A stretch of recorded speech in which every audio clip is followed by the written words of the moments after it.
Truth About Tupac podcast. This is the second episode, a 21-week countdown from the inauguration to Pac's 50th birthday. And we're currently talking about Pac's political consciousness and putting together this podcast experience for the Truth About Tupac movement. Really blessed to have Leila and Hashim. Barritz last week was commenting on Pac's political influence and political messaging. Where do you see Pac's political consciousness? Everything Pac did was political. His entire body of work, his life purpose, his mission, which is why last week when I said before there was a hashtag, his life was a devotional to Black Lives Mattering, and Black Lives Mattering was mattering in equity, in business, in shifting power. Hashim could jump in then, and I'll circle back in a minute.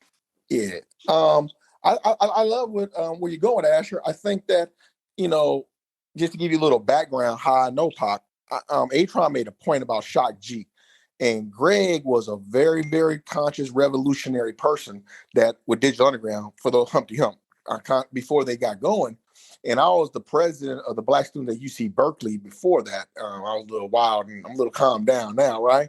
But I'm from Richmond, and Tupac being a Panther Cub, my family having Panthers in Richmond, California. I can just say that everything he did from the beginning was Black Panther oriented, because he's what we call a Panther Cub from his mom. And a lot of the things that people are doing, they don't really get the essence of where he was coming from, because he what's the word called? His one of his songs, and Leila, you can talk about this one more. He had a song called Panther Power, and I guess that had to be made, Leila, before he was actually with Digital Underground, right? He wrote Panther Power when he was 16, actually. What? And I didn't know that. Oh my goodness. Yeah, that actually we ended up, when he first performed Panther Power, that was the essence of his work. That was the beginning and the nucleus of exactly what you're talking about. And he ended up performing it when he turned 17. 100 Black men did an event in Sonoma County, and he was the closing piece with Panther Power. I almost still remember it by heart. Yeah, and I think that when I look at Pac and I look at some of the things that may not be political, I always tell everybody he's the only person with throw politics into what do you call that? Into the a dance song. So what's the song he got? How Do You Want It, right? I mean, you in the club, you bumping How Do You Want It, all of a sudden he mentions Mr. President Bob Dole. I mean, who does that? You know what I'm saying? That even in party music, there's a political aspect that always comes out of him, because that was his foundation. And that's why, for me, obviously I'm biased. I don't think that there's too many other political people, rappers, who can cover him. Now, here's something you might find interesting. The other rapper that I love is what's my man's name? Brother J. I love Brother J. But remember this though, Brother J was an activist in Black Watch, then he became a rapper. Tupac was an activist amongst the Young Panthers, then he became a rapper. So when you look at people who are raised in Black activist mentality, that's who they are. They just go into rap. As opposed to some people are rappers, and then all of a sudden they then try to become what do you call activists. And so Pac's foundation, when I met him, that's how we connected on the Black Power stuff. I didn't connect with him on the rapping stuff. I connected him like this was a Panther Cub. And, I'm like, hey, being a Cub and a follower of Malcolm X and everything, it's just a connection. Man, that's really important. And before we continue on the stage here with Lewis and Amir, I just like to, you brought me back to my roots of revolutionary suicide and Huey P. Newton, talking about going and rapping with the brothers on the block and the last poets, and sort of like the origin that you're saying before you're thinking about capitalizing off of music or art form. Pac's consciousness was mobilizing and educating and influencing his people to a positive direction. Would you say that? I'm glad you brought that book up, Asher, because anybody who studies Pac should definitely read Revolutionary Suicide. And that's something that'll be great to talk about throughout the next 20 weeks, is really reading lists, what we can contribute to the community that's showing up, political resources, the fact that in terms of Pac's study and his being politicized and his being raised Muslim, you had said something specifically about being inclusive and his agenda. Didn't you say something like that?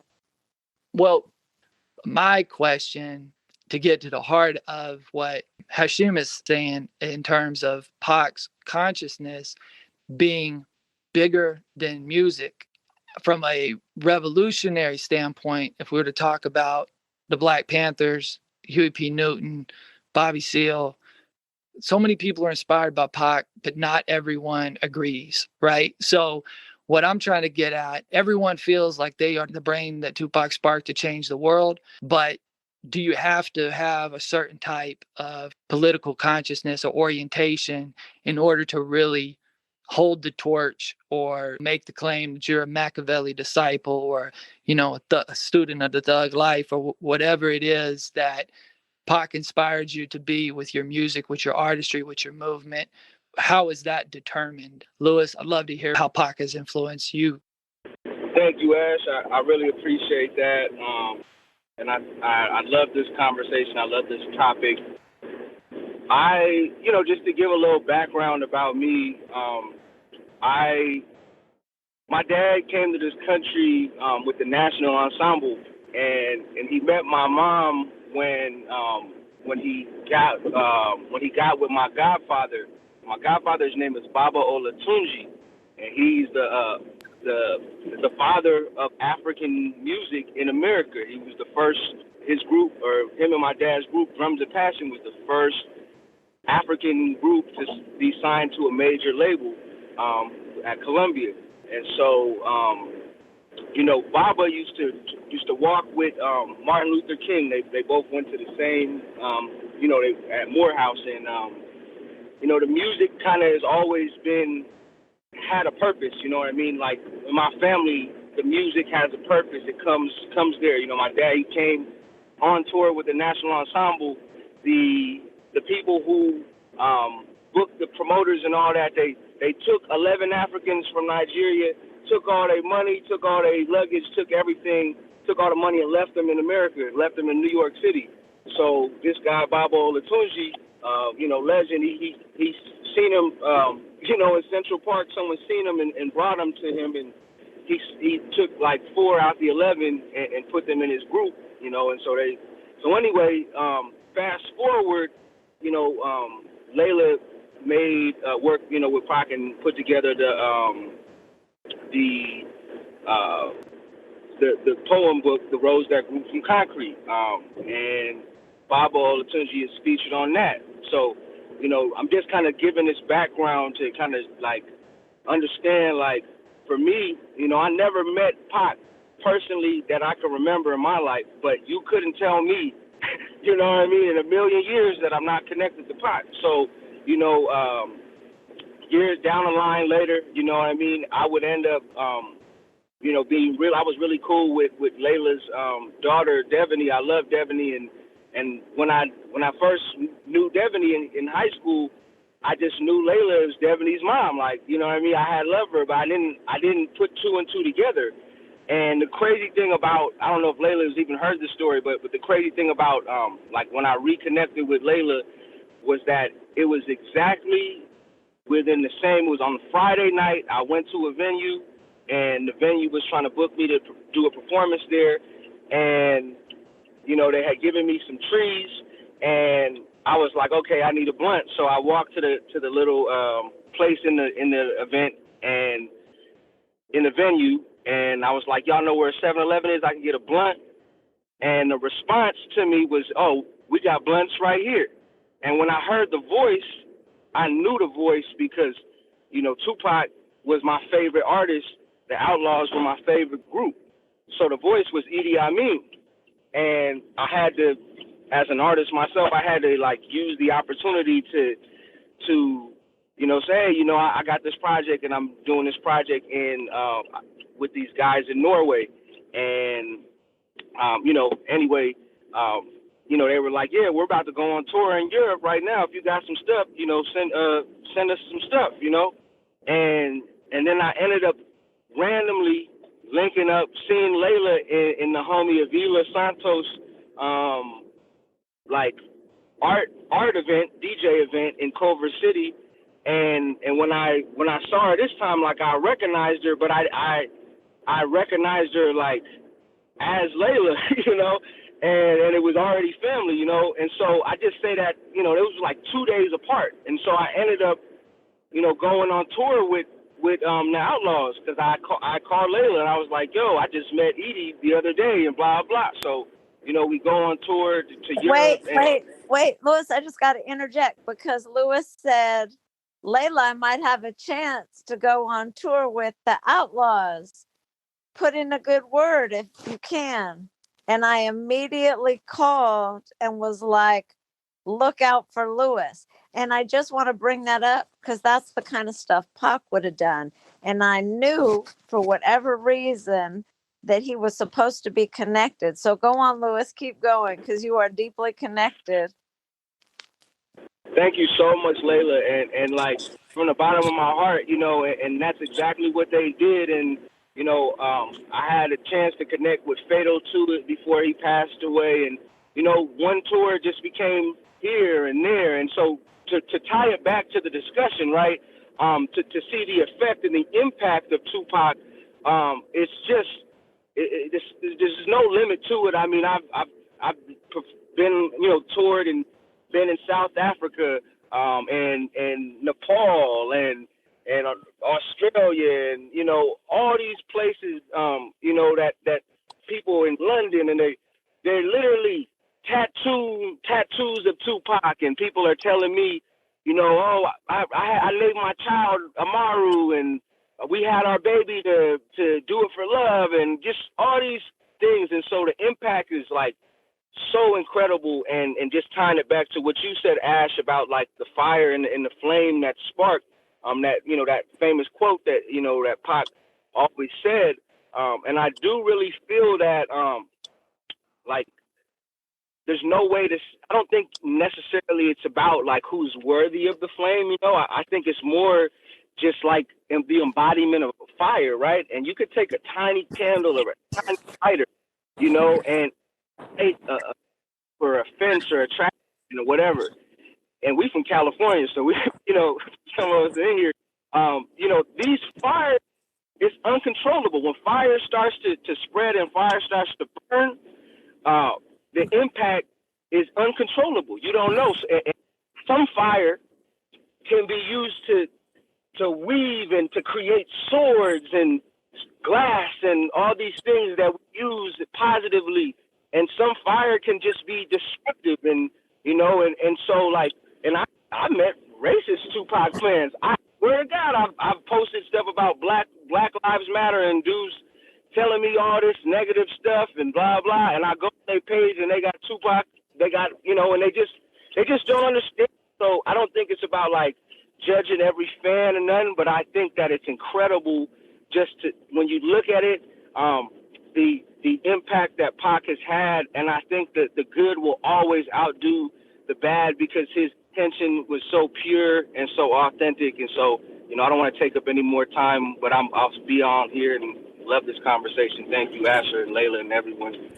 Hey, real quick, Lewis, it's funny, man. Ryan Fest got a line, right? He says on the same side of the street that Pac hit the ground, not in Vegas, because every nigga got Pac in him now. You know what I'm saying? So, when you say, you ain't met him, shit, Ryan Fest basically said it, hey, you down for the street, you down for politics and trying to make shit move, the spirit of Pac, you know what I'm saying? And anybody like Pac, anybody who's out there trying to change the people and stuff like that, Pac was connected to the spirit of revolutionary. So, and the reason I say that is because around the world, you will only find revolutionary type people like Pac. You don't find capitalistic, countries and presidents and stuff like Pac. So I don't know. Then again, some of them said they met him when he's the best rapper alive now. So I don't know. I have to pass on that. Man, thank you both on that. Just to reset the room, let everybody know that's tuning in. This Truth About Tupac podcast. This is the second episode, a 21-week countdown from the inauguration to Pac's 50th birthday. And we're currently talking about Pac's political consciousness. I'd like to pass the mic over to Amir. Oh man, I appreciate you having this space, bro. I guess I just want to add to the conversation. I'm thinking about Audre Lourde, right? She did a speech at Harvard in 1982, if I'm not mistaken. And the speech or the talk was called "Learning from the '60s." And what's interesting is that a lot of people know Audre Lourde as a Black feminist poet and scholar, but they don't know that Audre Lourde, in learning from the '60s, spoke of how much she was influenced by Malcolm and how important Malcolm was when she took the time to actually study Malcolm away from the way in which she was handed Malcolm by other people. And I think that to a certain extent, not to juxtapose Malcolm to Pac, but when you learn about Pac for yourself and not from the ways in which mainstream media hands you Pac, like he's a Panther Cub, of course they're not going to make Pac look like somebody we should honor, right? But if we're thinking about Pac and his politicization being applicable to this contemporary moment of Black Lives Mattering and not Black Lives Matter the organization, because there's a fucking difference. If we're thinking about Pac right now and the calls for abolition, Pac has a song for that. If you think about Pac and we thinking about prison revolutions and prisons riots and prisoners' rights, and speaking particularly from us in California, when we're seeing how the prisoners are treated, not just via COVID, and also how they exploit their labor, even to fight the fires for the same people who vote to keep their ass in prison. Pac got a song for that. Pac is abolition. Pac is Attica. Pac has Brenda's Got a Baby. Pac is Say Her Name. Pac was all of these things at a really young age before these things became pop cultural norms through social media, because these same anti-Black norms and politics have always extended. So to use a basketball kind of framing, like they'll talk about a player like LeBron and they'll say, man, LeBron could play in any era. Pac would have been Pac in any goddamn era in the United States, because the United States is always anti-Black. And therefore, there's always a necessity for a Tupac. Every generation makes a Tupac, even if they don't fucking hear him, because the United States is designed to breed Tupacs. The United States is designed to breed revolutionaries. The United States is designed to have people come from the gutter or from that concrete and wiggle their way up through the cracks and fight against anti-Blackness, because that's what the fuck it is. The United States is designed to breed these kind of people. So Pac's relevancy today is he has no choice but to be relevant today. Anytime you see, and what he also serves as is a reflection of the way in which our hip hop artists who are on that mainstream level, because by the time Pac was out there rioting or uprising with the folks in LA, he had already been a platinum selling artist. He had already been in movies. He wasn't just some nigga out there. He was an international superstar in the streets with the people. And I guarantee you none of these niggas is doing that right now. Not on his level. Pac is considered by many to be the greatest rapper of all time. And he was in the streets with the people. Always. I appreciate everything you said so much. And not only is he more relevant than he's ever been now, but in 200, 300, 500 years from now, he will be who we look to as the voice that articulated this injustice in a way that mobilized people across all cultures and all people. And the thing is, in other countries, colonization exists everywhere. But in this country, we put a language and a lens that has enabled dialogue. And that's why, who was it? Lewis said, everywhere he's traveled, everywhere I've traveled, the dialogue and the work that's done using Tupac as a lens from Sheffield, England to Samoa to South Africa to everywhere that you travel. He helps hold the conversation and helps with the revolution that's still active all over for colonized people everywhere in the world. And so I just appreciate what you said so much. You're Amir, point.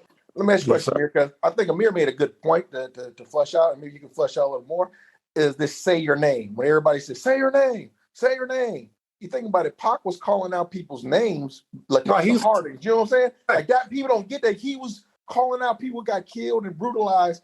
And these rappers today don't not only did not do it, but he was showing love, not just political prisoners, but for people who were killed and showing that love. And I think that's big because I still ain't heard nobody call out George Floyd in a rap song like he did the top.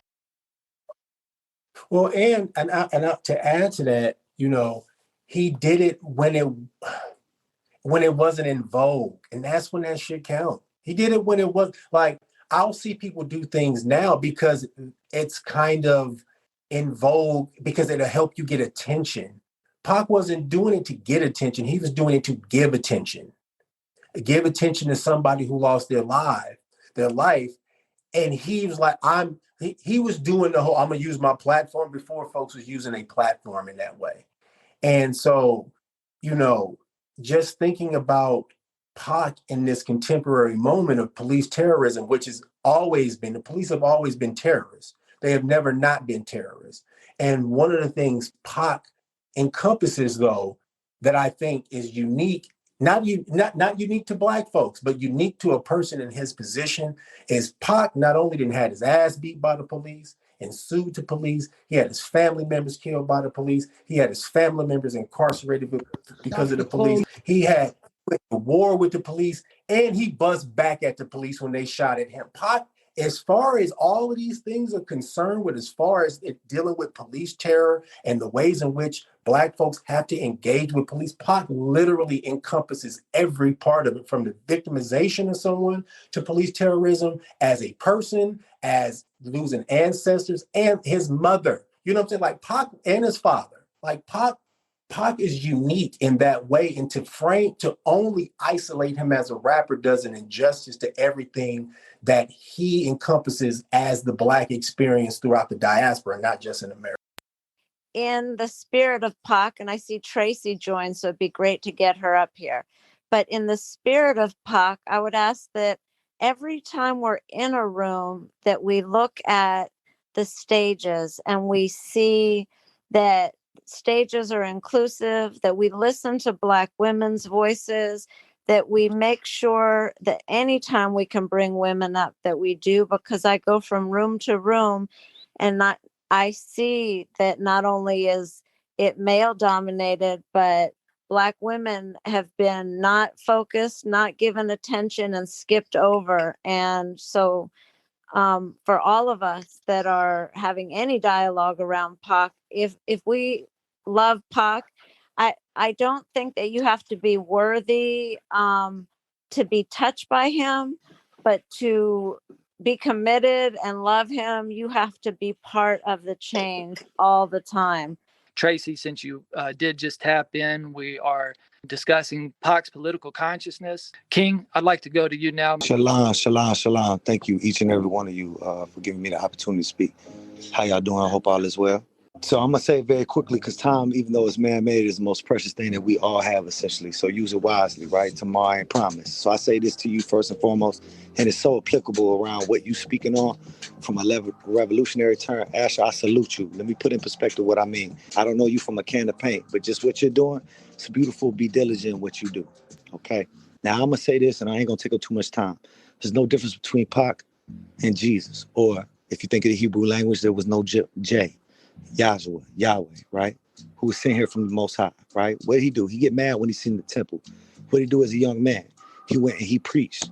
He incited and invoked thought in a lot of people's lives, right? That's what Pac did, right? That's what Jesus did in a time with many. I feel like Pac knew beyond the narrative of just Machiavelli, if you will, just what he was trying to embody in that in itself and everything that he did, how revolutionary it was. I don't think it's anything to play with.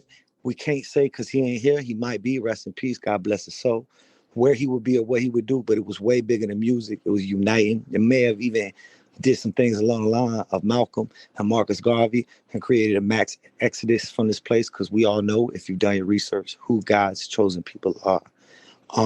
In terms of what we're labeling the narrative, if you will, the spirit of Pac, what is that spirit? I look at this life that we all live, right? This is a test, physical in the flesh. Is there a life after this? That's on you to question, or you to make your own assessment, your own conclusion on. But I do believe there is a life after this. And I think that fundamentally in the root, whether we just deem it as Pac being ahead of his time or being a Panther baby, he knew what he had to do. He knew he was going to die for it, and he was with it because he seen it as love being something that was unconditional, being so empowering. So his whole motive, his whole narrative was to empower and impact. And I say that just to say this, in order to what I assume you guys are deeming the spirit of Pac to have that, or carry like Muhammad Ali did in the 96 Olympics in Atlanta, the torch, if you will, had a ceremony. You have to embody certain character traits. You have to have this fundamental understanding of this identification, culturally speaking. So shouts out to, real quick, Hashim for what he said. Amir, salute to you. Leila, I speak on this every day. Outside of the Most High Queen, I say what comes second is the woman, right? Where did the son come from? Out the womb. So it's a woman, period. I'm always an advocate for a woman not just having equal, but being on the same plateau because she is a nourishment, right? This is what Pac was all about. You feel me? It was about unification and really identifying things in a time, even in these times, where it's not cool per se. It's not necessarily the norm. It's not keeping up with the Joneses. It's impactful. And I think each and every one of us should challenge ourselves to do the same, which I'm assuming, Asher, not knowing you from a can of paint, salute, that's what you're doing. Now, the bad part, which really isn't a bad part, of pessimistic, there are people in this world who will claim to be, whether you see what I'm saying and it resonates clearly in your mind, to be of this light or advocates for the same thing. And they'll walk with you, just like they walked with Martin Luther King and Malcolm, right? But in fact, they've already been bought in the physical, in the flesh. So they act as if they're the same, they promote the same, but in fact, all they're doing is watching your every move like they the ops or CIA. So in that, I say, we can't play with his name. We can't play with what he did. And we have to be very careful about how we speak about him, respectfully, as he washes down on us from Thug's Mansion. I hope that makes sense. I think it's beyond the narrative of the term of just the spirit of Pac. I think it's deeper than just what people have perceived in the Western world as just Jesus. It's really about knowing that this life that we live in the physical, is so temporary that what it's really about is thinking outside the box, or what you've taught every day in the Matrix, and to elevate, enlighten, give back, and make an impact, knowing that there's something greater beyond the lines, and that the youth, the women, the future is our future. We have to lead by example. We can talk, but without actions, all we are is the same as everybody else. Propaganda, laissez blizzle. Thank you for your time. God bless you. King, thank Thank you you, so King. Thank you, much. I King. appreciate Amen. all your words. Thank you, thank you. And Tupac really lived his life like a letter to future generations. So, man, I resonated with everything you said. Yeah, thank you so much for that, King. And as you were speaking, I was hearing Pac's lyrics come in my mind. Watch and bear witness to the pleasures of participation. Separation breeds self-destruction. What's needed is unification. That's what I heard coming through my eardrum. Asher, I'm going to say this and I'm going to leave it alone. Brother, I don't know you from a can of paint. In my heart, I hope that one day I get to sit down in the flesh and speak with you. But tomorrow ain't promised. And what people fail to realize is that when Pac got to where he got, though he knew what he knew, he didn't know everything in the physical that he was exposed to. Once he was exposed to it, he bombed first and he responded to it. So I say this to you, and I go. Where you from, King? King, where you looking at? It's a you and I in this universe, and it's all universal. And a lot of folks don't know this, so I'm gonna drop this jewel on you real quick. Before he got locked up And when he got locked up, before he got out, and he signed with Death Row, you know what he really wanted to do musically? He really wanted to become a part of Goody Mob, which means an acronym for a lot of folks who don't know. The South got something to say. The good die mostly over bullshit. He was trying to tap in and really move forward with Goody Mob, with CeeLo, Cool Joe, Slim, Goody, all of them. But I'm from Atlanta, and I do music, and it's coming. Stay tuned. It's all For sure, for sure. We're looking forward to it. That's beautiful, man. That's beautiful, and you keep tapping into things. We definitely want to keep you up here, man. I appreciate you sharing that. And Barritz, shout out to Barritz because he's in the audience, and his comments last week actually sparked off the topic today. Right now, I want to go to Onell, Zeke. Hey, Asher, real Yes, quick. sir. I brought Zeke in. Zeke, I used to work for Zeke's father. Zeke's father, the best point guard ever played basketball in the NBA, named Isaiah Thomas. And he's a dope ass DJ. I like, you to share some of your Pac stuff, But yeah, he definitely is a dope DJ from New York and everything. Yeah, let's do that. I want to introduce Jabu to the audience. I met Jabu in LA. His incredible artwork is unbelievable, internationally renowned artist of that Pac energy. Jabu, if you could maybe share a little bit about your story and how you relate to Pac and how you see Pac's political consciousness. Thank you, Asha, for the love. Thank you, Leila. I'm an artist from South Africa. When I was 13 years old, I was recruited by the Nelson Mandela's organization to create works of art to mobilize my people to free Nelson Mandela. I was 13 years old and had painted the Free Nelson Mandela t-shirt, and we got raided by the police. I got arrested, spent 60 days in solitary confinement, got tortured. Was fortunate to have my people fight for my release, so I could continue doing the work that I'm doing today. I came to the U.S. as a youth ambassador. I fought in the liberation of my people and the release of Nelson Mandela. So today I create works of art to feature people that are like Nelson Mandela, not just Nelson Mandela. I do paintings of Martin Luther King, Malcolm X, Tupac. So it's current and past leaders who inspire all of us. And Tupac is definitely one of the voices and the faces that inspire me as an artist. I love that, and I appreciate you being here so much. And June 16th is such an important historical day in South Africa. It's Tupac's birthday. He always wanted to go, and he never was able to. So in 98, they honored especially a lot of the women that worked in the anti-apartheid movement. So I got to go and spend time in Soweto, Pretoria, Cape Town. And then I ended up working with Tebe, Earl Sweatshirt. And I don't know if you know his whole story or his father, who his father is and his family there, but I appreciate you being here with us and know that he's so deeply connected to South Africa and the struggle of South Africa. So, Jabu, what city you from, bro? Much gratitude. I'm from Johannesburg. Joburg? I say Joburg, but I grew up everywhere. My mom and dad moved around a lot. Black people in my country had to move around to cities where work was available. So I was able to live in Cape Town, Durban, but mostly Johannesburg. All right, yeah, I visited Cape Town one time. I gave a speech out there, and the one thing I found, I was in one of the shanty towns, and they had Tupac spray paint all over the place. Because a lot of people, the PAC where Robert Sobukwe ran, but the South African experience is definitely a Tupac experience. And Leila's right. June 16th, they killed Hector Petersons in Soweto. A lot of people should understand the connection between, the killing of Hector Peterson in South Africa and Tupac's birthday being on the same day.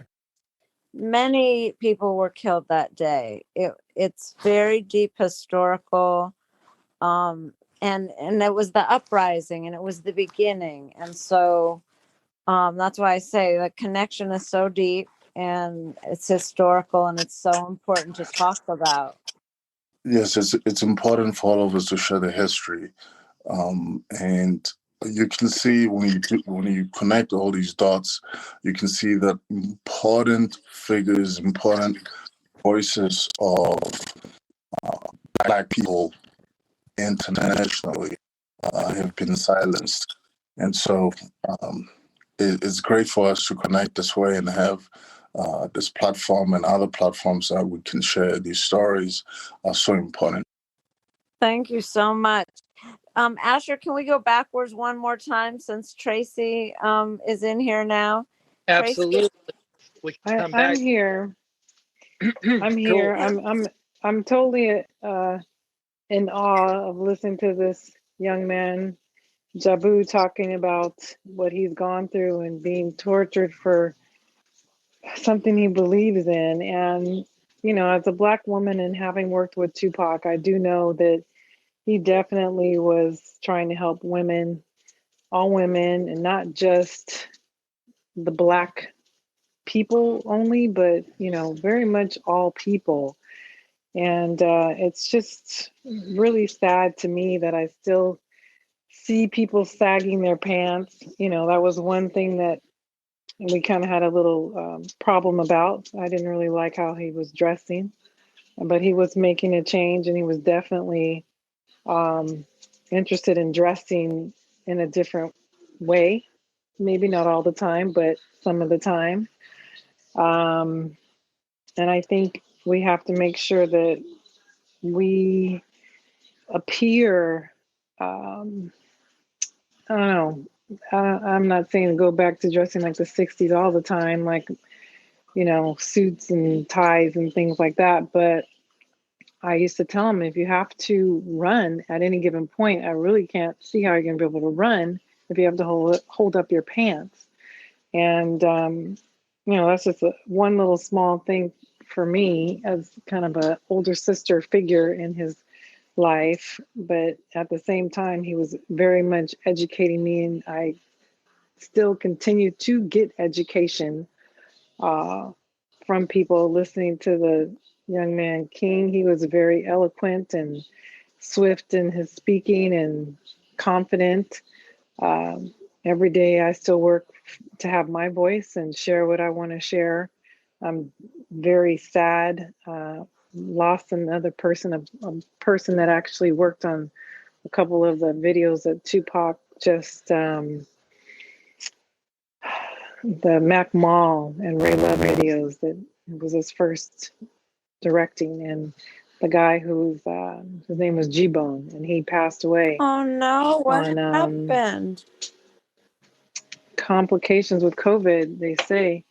You know, he was at the hospital. Yeah. So it's really, really, really, really, really, really sad. He's a good one who, you know, good man, good father, good husband, helping the community get their projects out, you know, always helping people. So it's very sad, but I know that he called me like 2 weeks before he passed, letting me know how appreciative he was to work on those two videos, and remembering how he took Tupac around, you know, LA, and getting certain things that he wanted.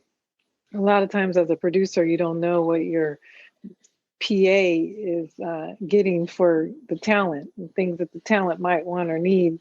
Your production assistants do what they can to find it for them. So I'm grateful to work with him, and there's still so much work.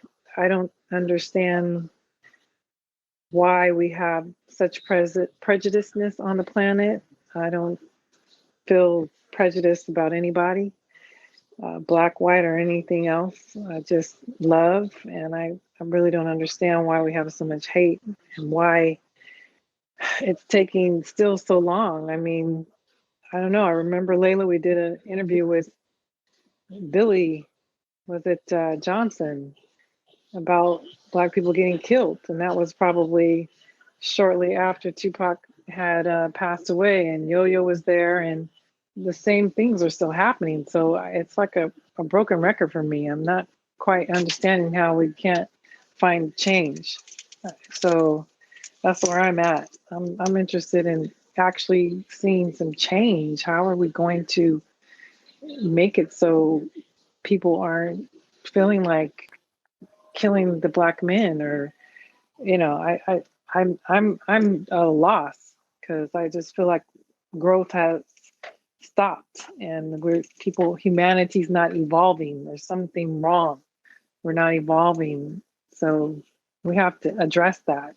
There's got to be a way for us to not be mad at the woman, the man, the black, the white, the Asian, the Indian.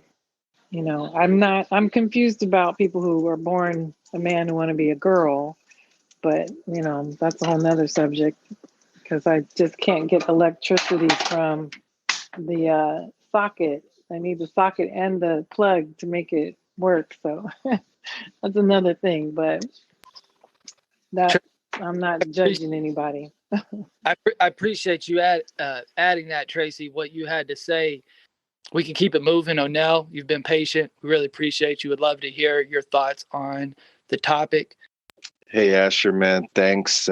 Thanks to everyone on the stage, Leila, Ron, and Shim, Louie, yourself, Asher. I mean, it was a crazy thing. I mean, Pac, first of all, from my perspective, being about 15 years old when Pac came out, he was different. And the one thing I recognized real quick was he wasn't a rapper. What he did, Pac was a strategist. He used the platform, he used his voice in a platform that would amplify across the world for generations to come. He wasn't picketing in front of one police station and saying, stop killing people. He used an entire platform to spread that, the positivity. I mean, it's so strategic.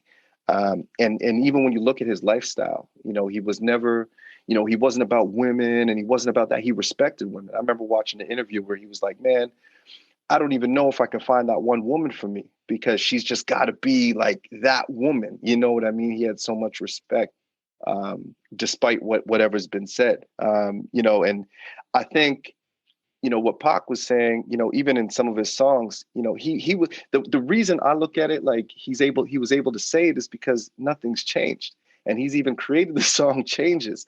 He said it. First ship them dope, let them deal with brothers, give them guns, step back, watch them kill each other. It's a systematic plan. And he was trying to wake everybody up. But the problem is we're all distracted, and he knew that. You got social media, you got all these different things, and it's distracting. And I think Pac knew, he recognized that, and he understood, especially like when you look back at Nixon and in the Nixon era, they considered the Black Panther Party one of the greatest internal security threats of the United States.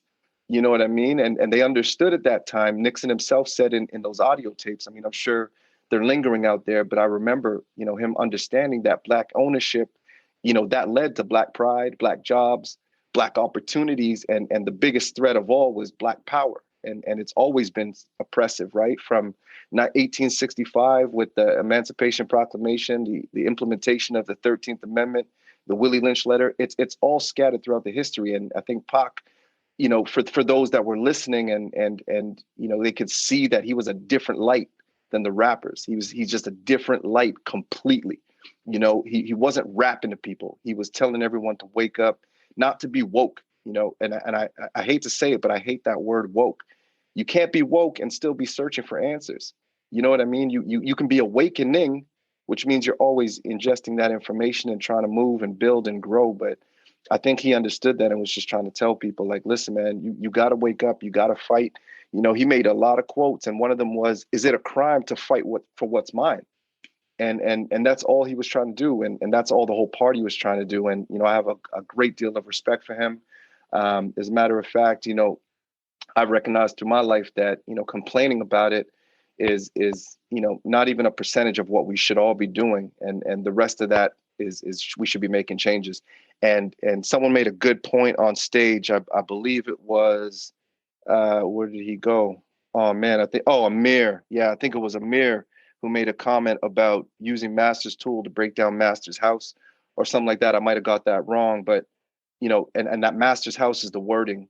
You know, when these bills pass and they're changing the wording at the 11th hour, you know, we gotta change things, not by picketing in front of specific buildings or running into certain buildings, but we got to change it in the wording in which controls us all. Man, thank you for that, Onell. Thank you. Hey, real You quick, dropped some great. Asher, I want to say something because you talked about white people for the sake of a word and Pac, and I think the one thing is, remember, as a historian and a person who has been around Black Panther people and Black nationalists, we always have to understand that to understand Pac's raising as a Black Panther Party member, that the Black Panther Party was Black people, Black power for Black people, white power for white people, yellow power for yellow people, meaning it was a unification concept where they worked at it.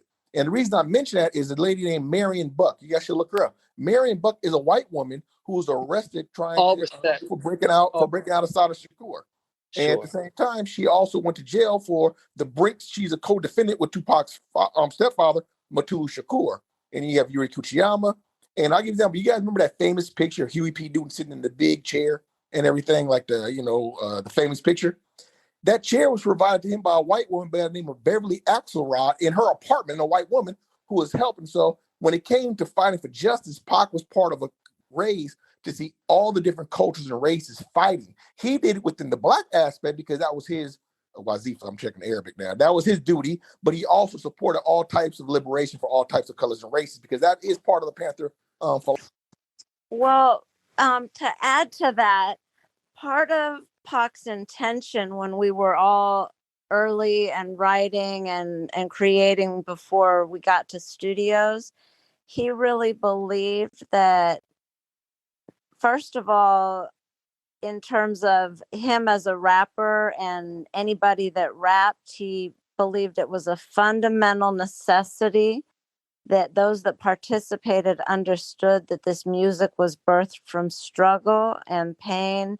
It was a screaming out from the Black community, but he felt the power in it was that he could seduce kids all over the world and have kids of every culture and race understand this history, and that white kids especially, really didn't get it. And he felt like his music could help white kids get it and hold their parents accountable. And then when I worked with Pac early on, I really answered to a whole network. Like, I spent a lot of time with Frederica Newton and David Hilliard and Chokwe Lumumba and Geronimo calling from jail. And we answered to the elders. I always felt almost like I worked for them in the guidance and work with Pac. And so we don't develop community in the same way now that we had in the 60s, 70s, 80s, because we're in this social media world. And so kids have become so disconnected. And so the one thing I would say, especially for those of you new on this app, we really do have such a powerful opportunity. This is political. And at this point, there is an opportunity to be on the ground level and build across all platforms, all spaces. We have people tapping in from all over the world.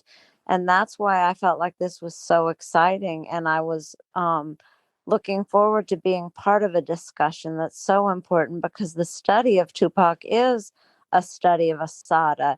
It is a study of systems, of anarchy, of socialism, of capitalism, of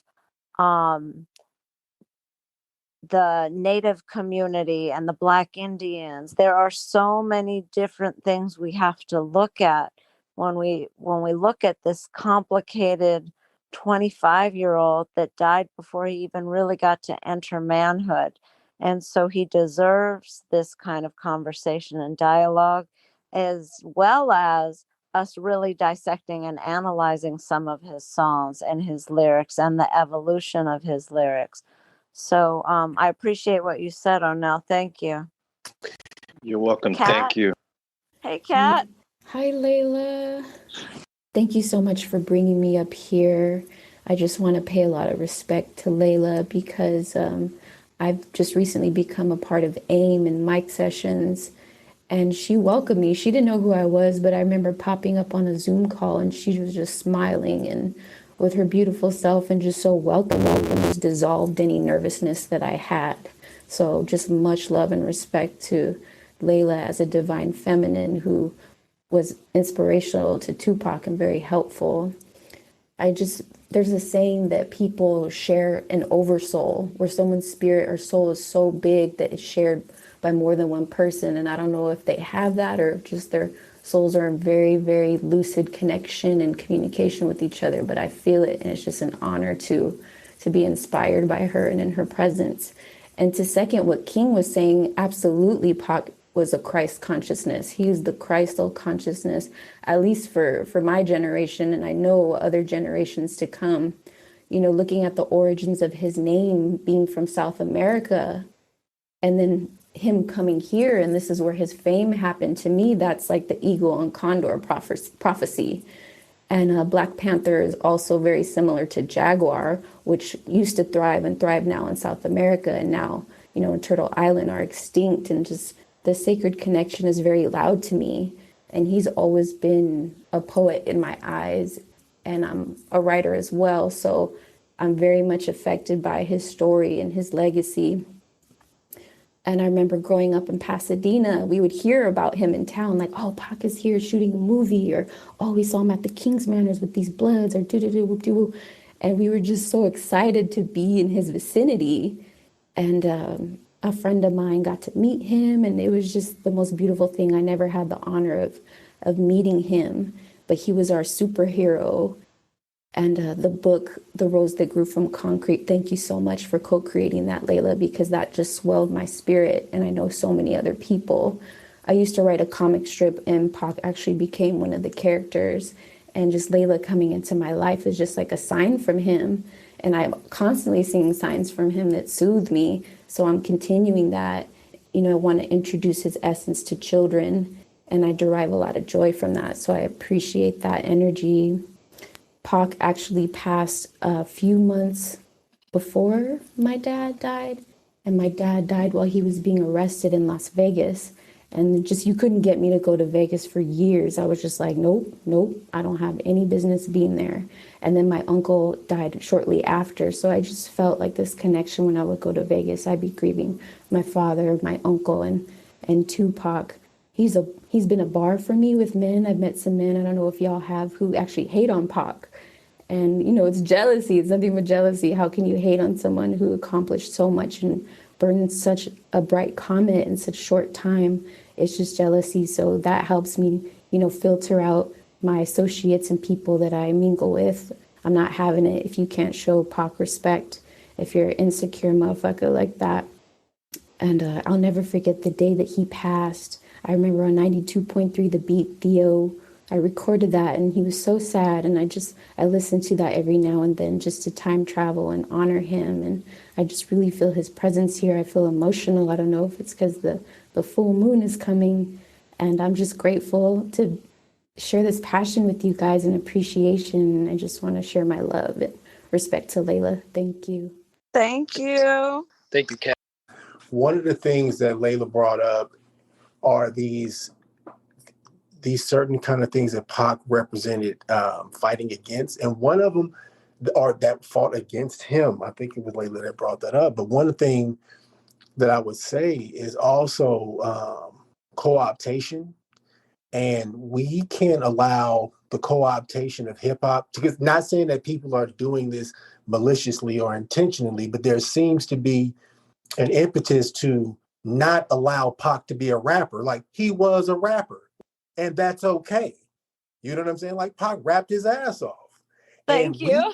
And we can't allow the corporatization of hip hop and white supremacists co-opting hip hop for us to say, nah, rapping is derogatory. Rapping is a continuation of a culture that we brought over here pre being co-opted by white folks in a very particular way. So I think that one of the things we should not just, because had Pac not been a rapper, we wouldn't know his voice the way we do.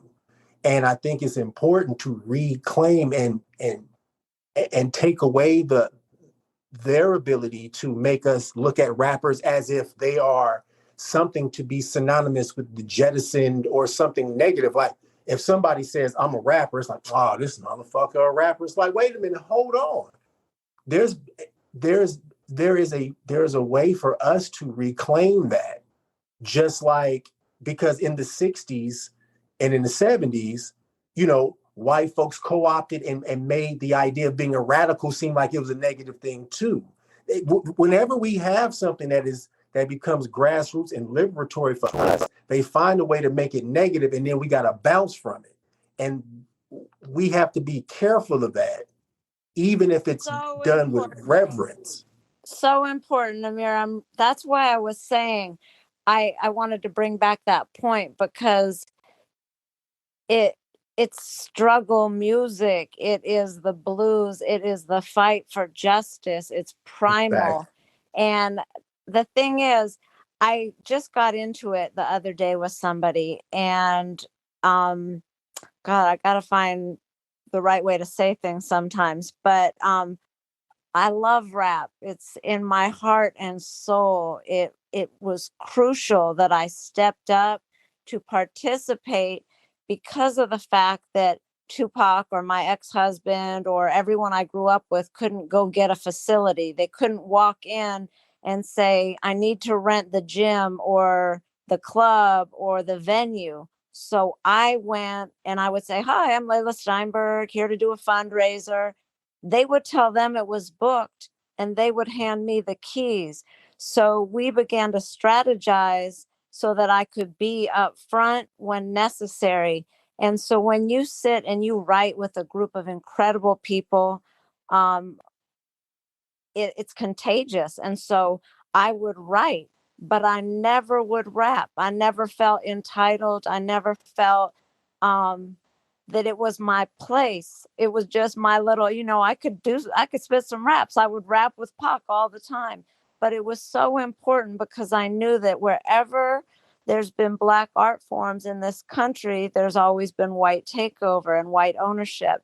And this was the one space that, like, part of being close to Pac was knowing that this was not going to be I did this. It was going to be that everyone knew that young 17-year-old Pac bought the books, taught me strategically and consciously, and with an awareness that I was filling in a space, because shit is so fucking racist in this country, that it was necessary, and that I know who my children were and who my mother is. And that's so important. And I say that to say it's been very difficult to watch the mainstreaming and the appropriation of this art form that finally had ownership where it was created. And so it's been a 34-year struggle. And people think I hate on them, or they get mad because I don't, like, when I do workshop, I'll avoid certain people. But I just don't think this is a space for entitlement or privilege. And art is art. So everyone can love art, appreciate it, sharing it. But specifically, rap as an art form requires a certain level of respect and an understanding of the history, or I feel you don't get to participate. And so it's just a really, it requires more conversation around this, because of how much pain in this history still exists today. So thank you, Amir. I have a quick comment to piggyback on Leila. When I'm doing the videos, they put me out in front so I can go get the locations because they weren't going to give the location to the rappers. I was the one getting the gate club or wherever it was we were trying to go. And I was the one who stayed and picked up the Philly blunts too, if I needed to make sure everything was clean. So yeah, I'm in agreement with you there on that. And there's so much I'm just thinking about in my mind. I mean, I remember when we went over, he wanted to work on a script, and we went over to Catalina Island with Mo and this James Michael Marshall and a couple other people just to work. He had so much that he wanted to do. It's just unbelievable. Sometimes I feel like I wish the people who were in charge would have allowed the people that he was working with to go on and complete certain things, because you're kind of embodying what he wanted, because you were working with them and you were dealing with them on a day-to-day business sort of situation. If it was for whatever it is that he was doing, to take it away from the people who were working on it is kind of a sad thing in my heart. It's a little bit, that's a struggle, for me personally, and I'm sure for some other people who were working with them, and their particular art got kind of swept under the carpet to the side, or just poof away. But yeah, that guy, amazing person who definitely made me feel worthy and kind of victorious as a woman, and gave me an energy that I never had, like I felt like, oh, I'm working with Pac. I can do this. I can do that, like I always want to say, I was riding that Hawaii 5-0 wave that some of you who are so young may not even know what the Hawaii 5-0 wave is. But when Pac died, it was a major wipeout for me. So I'm an Orange County girl who surfs and rides waves, and came up to LA working on videos and feeling, the beats, and they were riding the waves when they're rapping. It was like they're riding waves to me of energy, and just the flow that, his flow is a particular flow. And I hear some of the people on here, who, when they say his rap, they kind of, get in sync with the flow that he was. And I remember, Leila, how when we were doing Thug Angel, and Shock G was talking about him and Biggie and the different flows that they had, and rapping it's such a, like, your core, you know what I mean? Sometimes when Pac would rap, even in the studio, he would be spitting and just like, like they say, spitting these verses. He was, you're feeling it so much, you are spitting, this energy out. It's coming from the core center of your body. And, when I was hearing you speak, Leila, it just took me back to watching him in the studio, and just even on set. Sometimes it's like when you are doing a video, you may be doing a video for a song that you haven't, rapped in so long. So the sound man, while everything's getting set up, the sound man puts on your song so you can relearn your song. I don't know. I miss it. I totally miss it. I miss him. And I'm just grateful, and I hope that we could do something to help change this planet, because that guy, his ideas were abundant, and there's so many. The young lady who was speaking, who said that, as a cat, some of the things you were saying I relate to as well, because I'm telling you, the first time I saw this man, he was glowing. Like, the aura around him was a glow.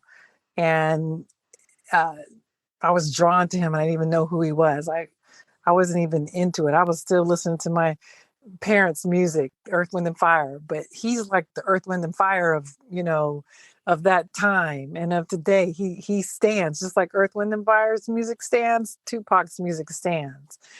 Tracy, So yes, I'm on a you rant. said Sorry. something. No, but I was going to say, what you said is so true. And I'm never able to explain it, but sometimes I think that's why he couldn't stay in this body very long. His energy was so electric and so addictive that in this life, I've never experienced anybody that resonated in their body like that. And when you were saying, when we were talking about, like, really him, he's a rapper, like, claiming that he literally, some people do yoga to get to this state, some people meditate, some people dance, there's different ways. Some people do the plant medicines, ayahuasca, shrooms, whatever it is. Pac would get in that zone with his creativity, and he would be surrounded by light, and his energy was so electric. And when he got lost his temper, got mad, that also was ignited. He was not able to be contained. And so that's very costly. And it's part of why he's not here now. But I did want to agree with you and highlight that. Who was next? We're going to plug through because I know people have been sitting and really patient, but we do have 20 weeks. And Asher, you're doing an awesome job putting all this together and facilitating. And you said there wasn't a time limit, so we've just been rambling and catching up because some of us that work with Pac and loved him dearly, we don't get to be in the same room together very often. So we're in the club now, in the ozone. I know. I'm so sorry. I went on a rant. No. Today. It was awesome. Yeah, we needed to hear that, Tracy, and thank you, Leila. And I mean, this whole last since Amir jumped in, that was important, very important segue. We will keep it moving. I just want to reset the room real quick before we continue with Draped-O. This is the Truth About Tupac podcast, the second episode of a 21-week countdown from last week's inauguration to Pac's 50th birthday on Wednesday, June 16th. So it's a bunch of historical things happening. Truth About Tupac is a acronym that came out of Tattoo Dreams. Tupac had a song with the Outlaws called Tattoo Tears, and Tattoo Dreams was truth about Tupac to organically organize, develop, and revolutionary economic and media systems. And that's essentially what this platform enables us, a develop and revolutionary economic and media system where we plug it in the Pac consciousness and Pac energy that started as a website over 10 years ago. And as we move on to Draped-O, Draped-O was one of the very first people to join our website when he was just a youngster. So it's so great to be reconnected with him and be able to bring him on and hear from him. As we move through the 20-week countdown, the goal is to do exactly what Tracy is talking about and what Barritz left us with last week, which is mobilize. And whether it's changing the world or changing our world, changing our community, changing our family, changing ourselves, whether it's the man or woman in the mirror, it's helping the brothers on the street, sisters on the street, in the penitentiary, the political prisoners. You know, Hashim, I just want to say, man, like you like, to me, you know, we could have The Game on here, or Too Short, or any number of famous rappers, but, you know, Leila's put me up on your history to what you do and even represent Malcolm in the freaking picture right there.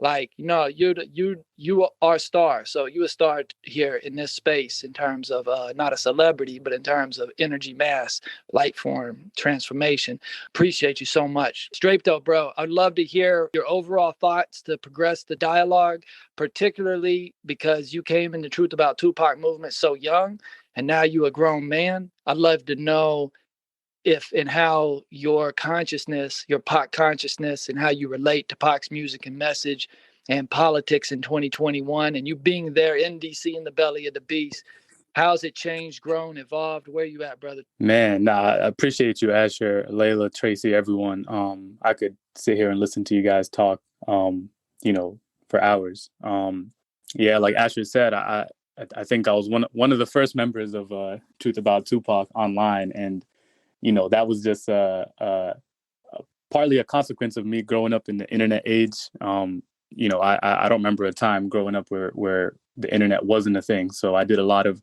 connecting online and forums and just that's where I discovered Tupac. I discovered Tupac because of the internet.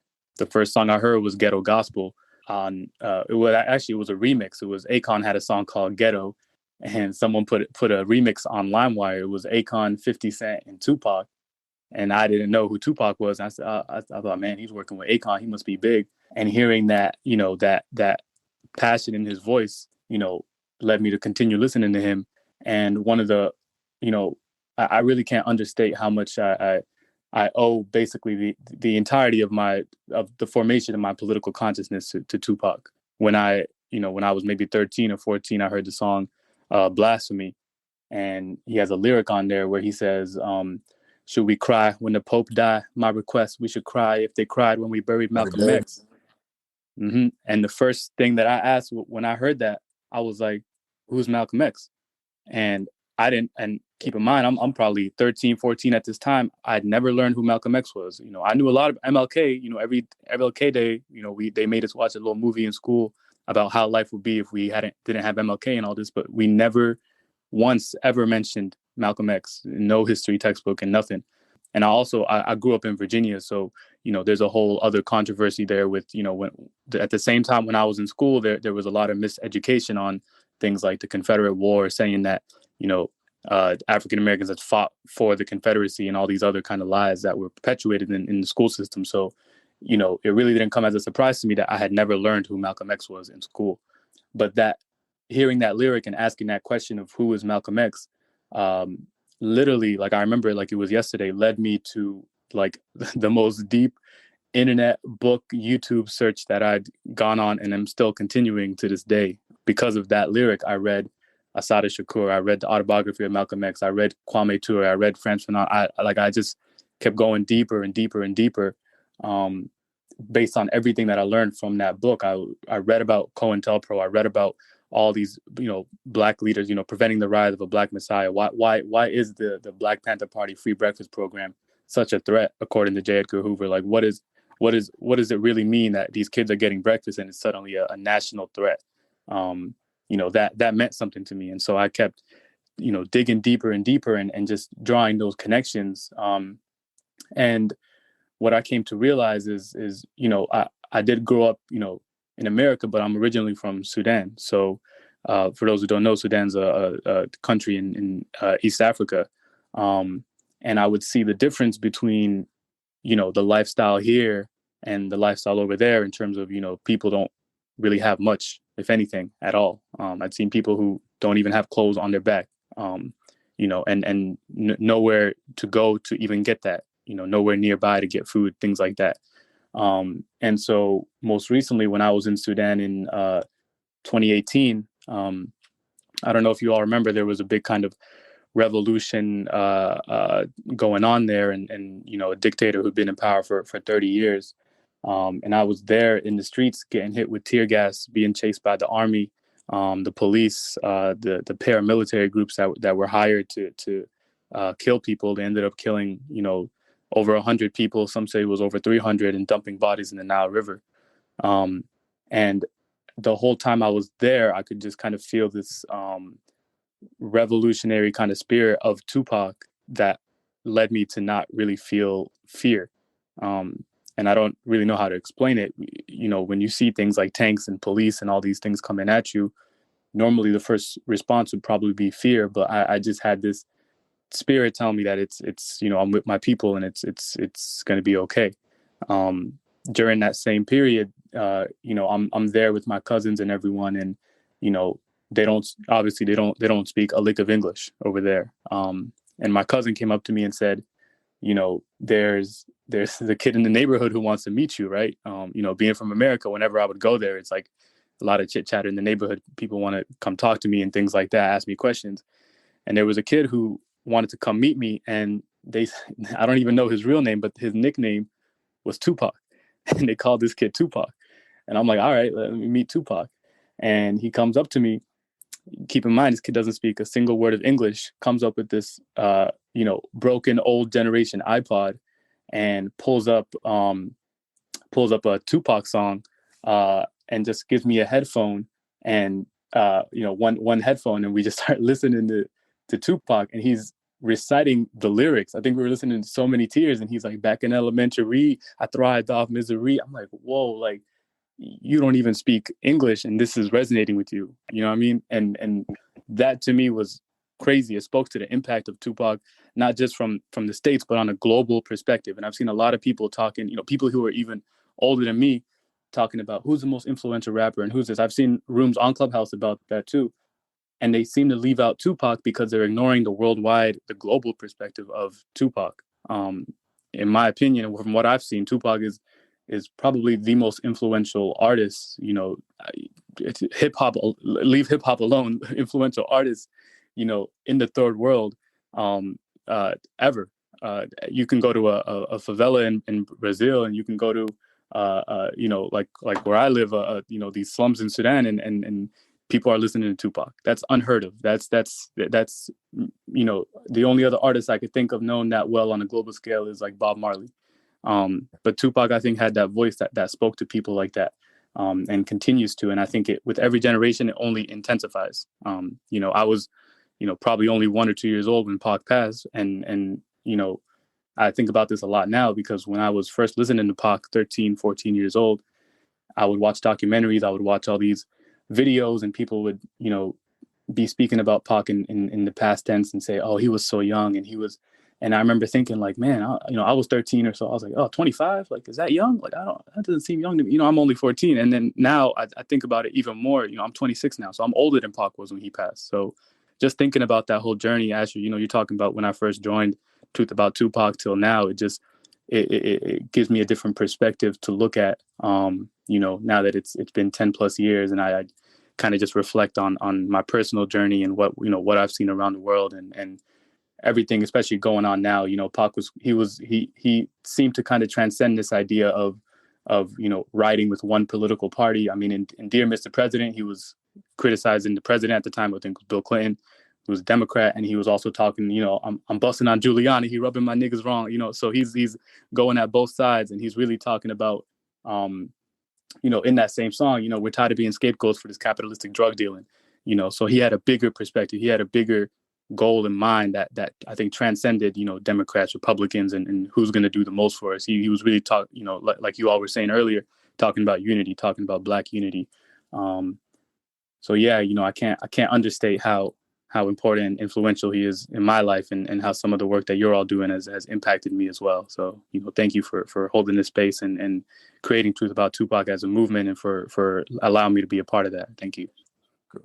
Hey, can I make a quick comment just on the Malcolm X part? Just on Tupac. One, you know, I don't know, Leila, if you remember, Pac had a picture of Malcolm in his apartment on MacArthur, right? And what I found so funny was I forgot what these things were where you press the little button to make the letters come out and everything. You kind of like, but they don't make them no more. He had wrote underneath Malcolm's picture, "Original Gangster." And I thought that was cute. I'm sitting like, you know, because I'm older than him. I'm like, wow, man, like, you know, he connected Malcolm to the streets. And for you to say that, Drapo, was good. But a lot of people may not know this. Tupac's family came out of a Muslim organization called the Deen Allahi, Salah Hadin Shakur and Zayda Lumumba. And that organization is actually the ones who buried and prayed over Malcolm X. Wow. Man, thank you for sharing that, Hashim. And Draped, bro, thank you so much for sharing. I've never heard that story that you just shared. That's pretty incredible how you went down the rabbit hole of education, from hearing Pac's voice to it resonating with you to then asking, you know, who's Malcolm X? That just kind of blew my mind. That's like, that's how I feel like hip hop and rap music saved me, educated me beyond the university. I have a lot to say, but I want to keep it moving. This is the live Truth About Tupac podcast, episode 2 of the 21-week countdown. Let's move to Zeke. Thank you for your patience, brother. We'd love to hear your thoughts on the subject. I've just been sitting here just, you know, taking notes, to be honest. You know, I'm just a fan, and to just be in a room, you know, as an artist and as somebody who comes from legacy, to realize the drive and passion that you all have for Pac. It's wonderful to hear.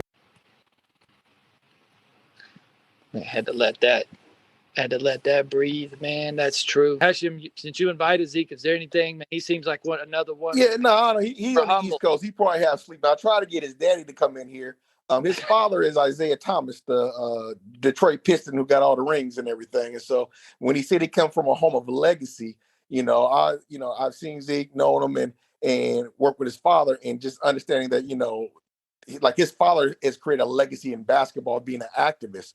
A lot of people. Yes, he has. Yeah, a lot of people don't realize that Isaiah Thomas was putting in work, and when they were the Bad Boys, I don't know if you guys realize it, the Bad Boys emblem was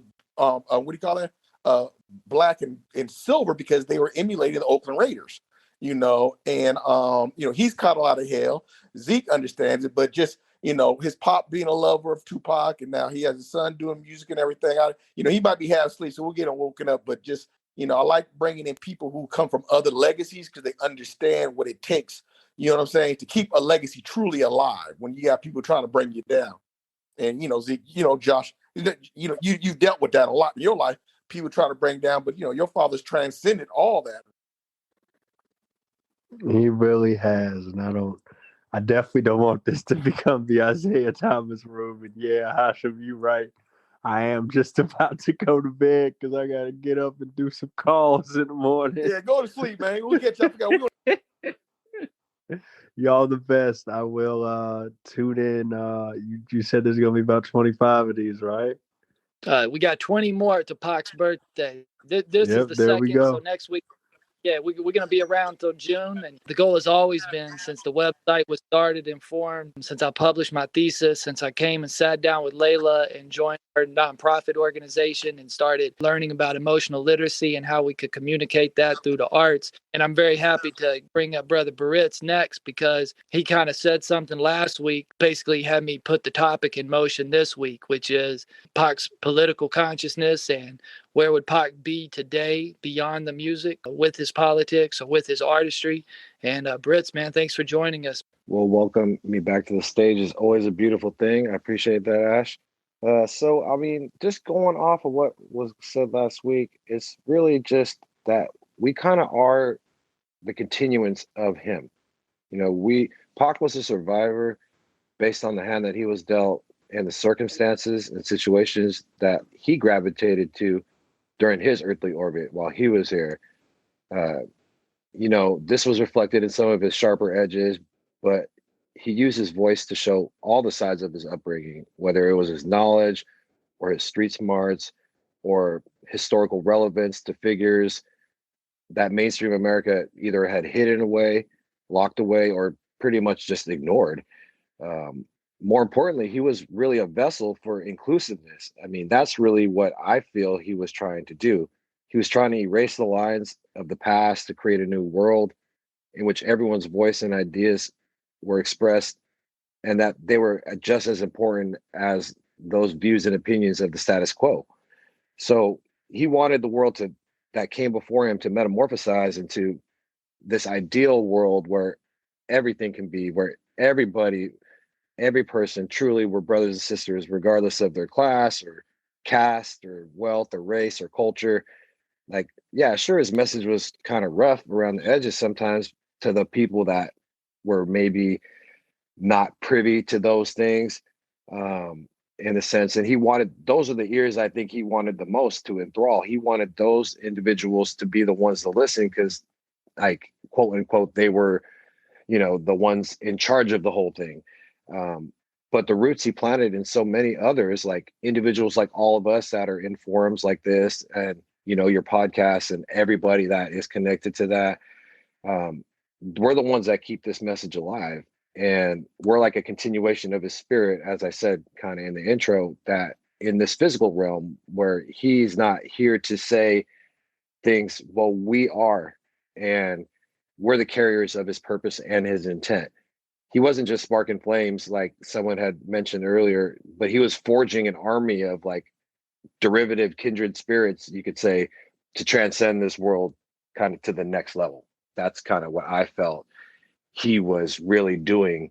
And that's why all this exists today. That's why we're on this clubhouse talking about it. That's why you have the podcast. That's why he's always quoted and looked up to. And those are all that's the sphere of who he was and how he continues to be what he is for all of us, I dig that.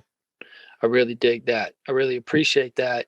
So, yeah, I'm going to pass to you, T. Thank you for joining us. Yeah, so great to be here. Thank you, Leila, for letting me know this was going to be happening. And Louie, good to see you too. And Asher, amazing that you're putting this together.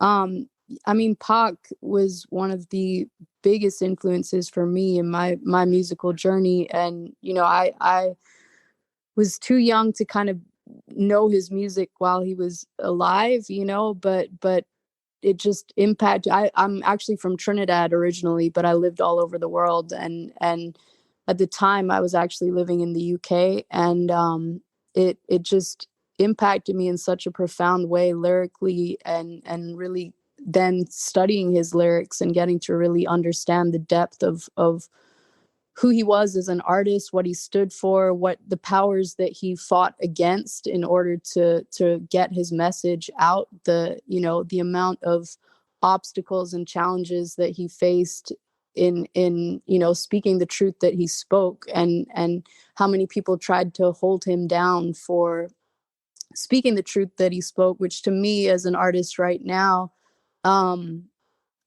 just really speaks so much to what is missing, I think, in so many ways. I mean, I think that there's so much that can still be taken from his legacy and from the art that he's left behind, and from, again, just this week talking about his political relevance and his what he stood for from that platform. I think still to this day I can only name a handful of artists that have had that same impact, or that much of a profound impact. So it's just a space that I'm interested in learning more from. I'm just happy to be here and to hear from all of you guys and grow through it as well, as far as just, taking it in. It's, for me, it's Pac, Bob Marley, and Lauryn Hill. Like, those to me are the three that have been my biggest influences on my journey. So yeah, just blessed to be here. And also, I don't know if it was mentioned last week or earlier in today's session, but even, with Leila, with the poetry, with The Rose That Grew from the Concrete, like, to me, those are all just, again, speak so much to the legacy of who he was, or where he came, the heart of where he came from, and just the power in words, and the power in the spoken word. And yeah, so it's a blessing to be here. Happy to be sharing this space with y'all. Thank you. Hi, y'all. Hi, Leila. Hi, Asher, Hashim, Amir. Thank you for letting me come up again. I hope you guys are all having a good night. I just wanted to add real quick. I came on the first episode. Hashim had brought me up. Leila and Tracy, like, your stories are so amazing, and it kind of just examples how important a female's voice, a female's narrative was for him to include in the work he was doing.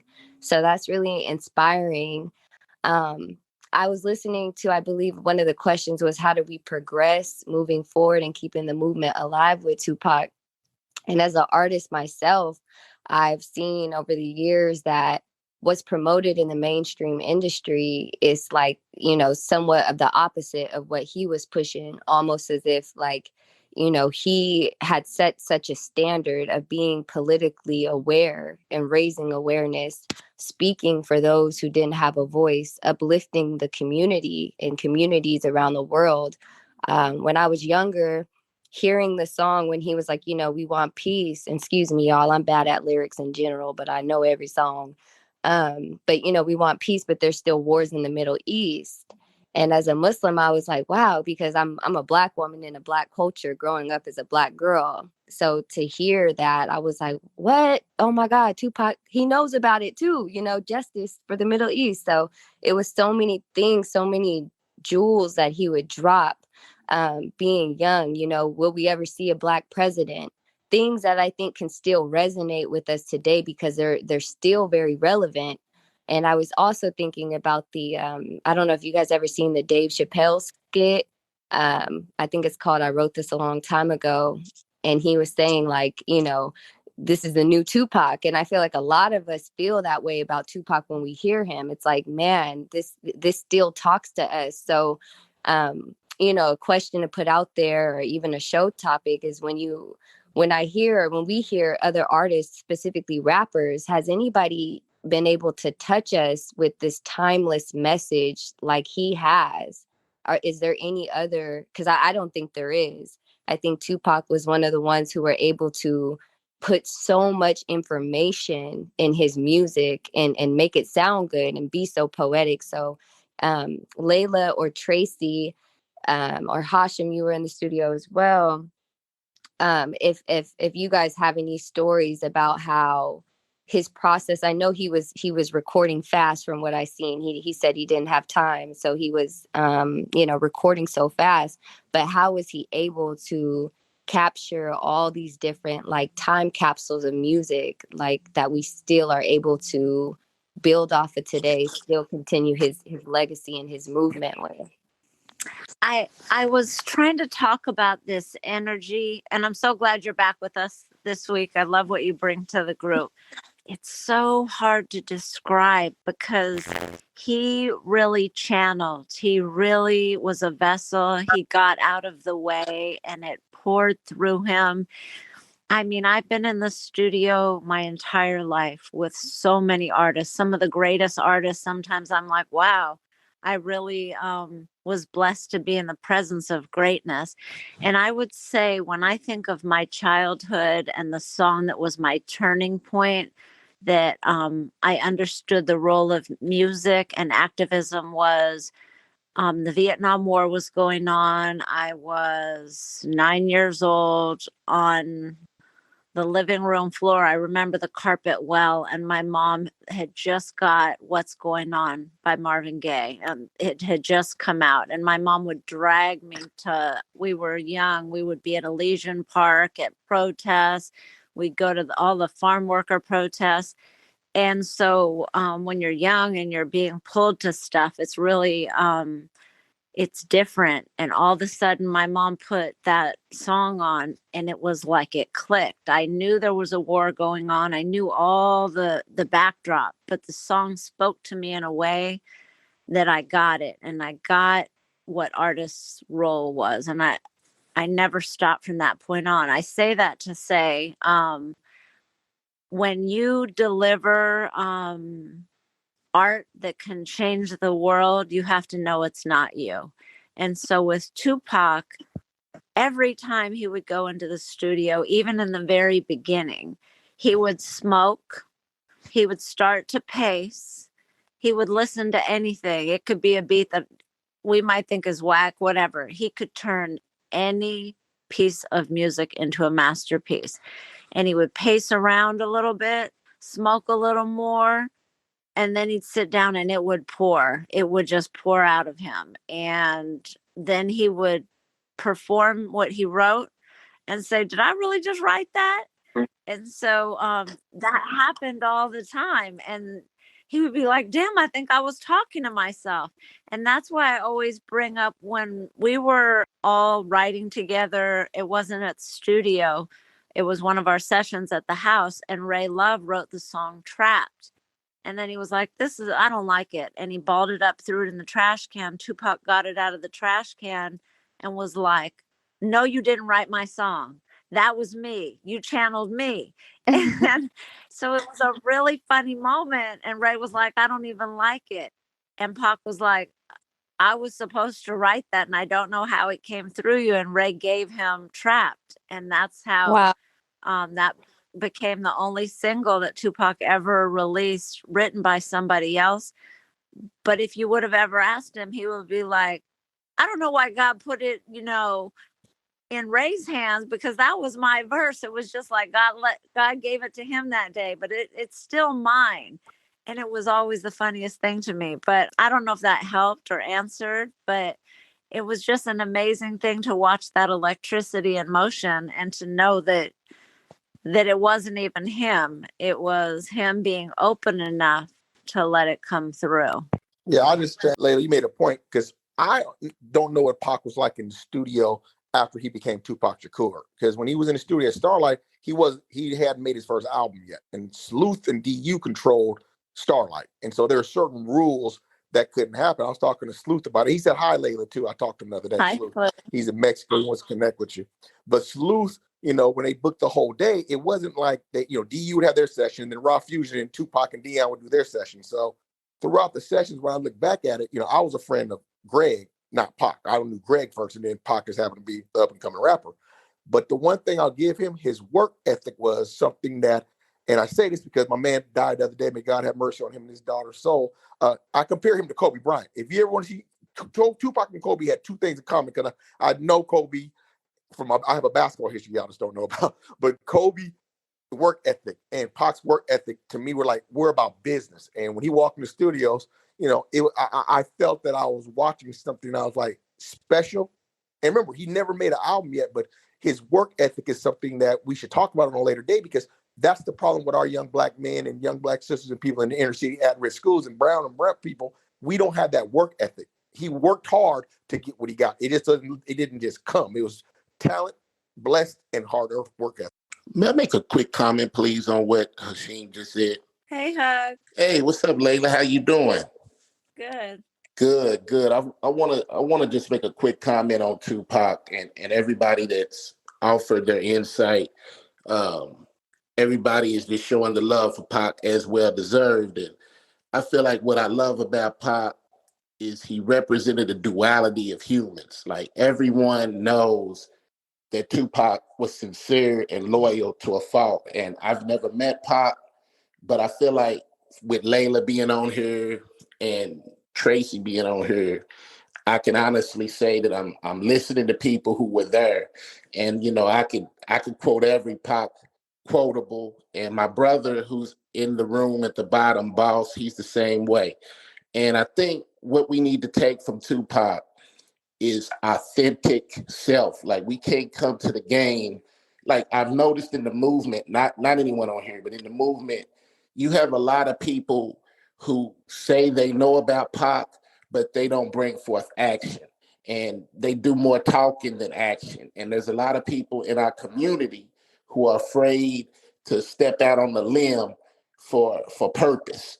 You know what I mean? And that's what Pac did. He put his life on the line every day for his people, and he was loyal to people. Even some people who didn't deserve to have his loyalty got his loyalty, because that's who he was. And I think his music represents that, his life represents that, and what we need to take from him is his fearlessness. He wasn't afraid. You know what I mean? We can't be afraid to fight for what we believe in. We can't be afraid to put it all on the line and to speak from our heart. You know what I mean? So that's what I get from Pac. And I appreciate everybody on here. And that's all I got to say. I love that. May I jump in on that for a second, if you guys don't mind? Thank you, brother. I think I hope that this platform is created to, I believe Asha mentioned earlier that we are here to help each other and we're here to create change. So I think that's what the brother was just talking about, is how can we actually start implementing some of the things that we're sharing on this platform. What are opportunities or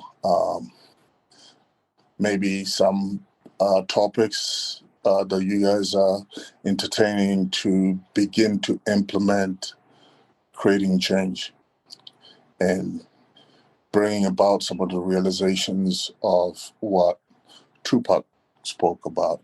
A lot of what Tupac spoke about was about change, and I would like to play a role in that.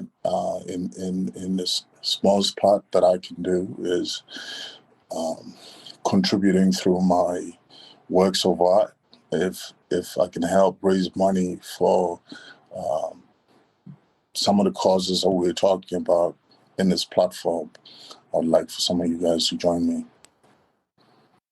Can I say something?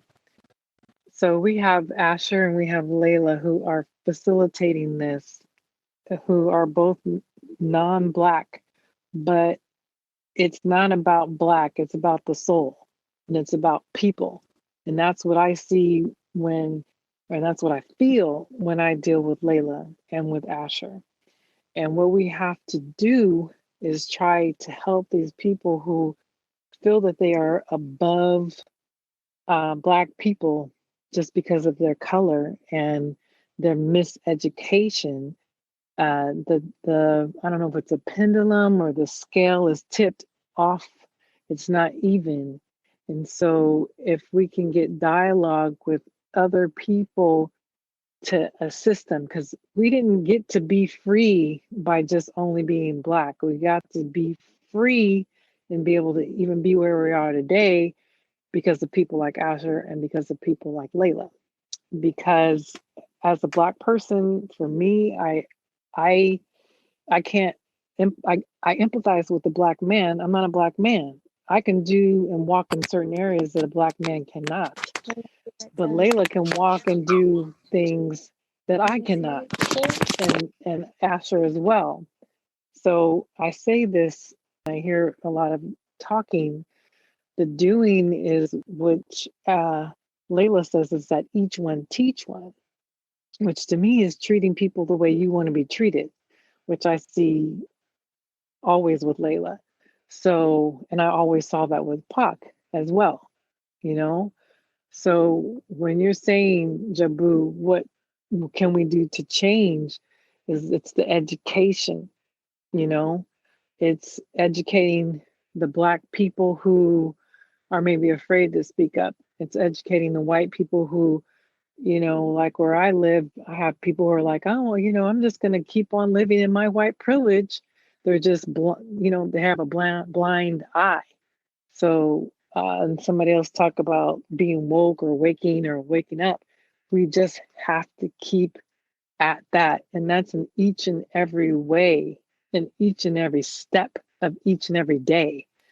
And not letting people slide, not being afraid to speak up. And for me, that's where, and I'm just saying this for myself because I've been afraid to speak up.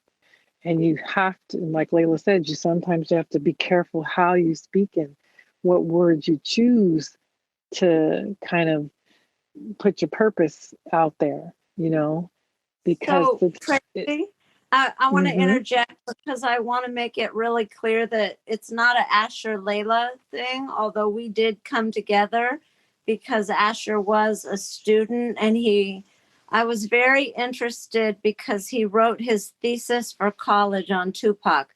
So to have legacy means you have to be studied. To have a legacy and have impact on future generations, people want to analyze you. They want to talk. They want to dissect. So for me, the fact that Asher wanted to spend his college education, his college money, and his time researching this young man I love so dearly, that meant so much to me that I will always show up for students. But with that said, we are collectively moderating and creating and sharing the space. Darius really, who is a Black man, helped build this whole Truth About Tupac movement. He's not on here tonight. And Atron isn't here because it's his birthday, but you're here. I think that the way that this rolls out is based on who shows up, who participates, and whose voice is present.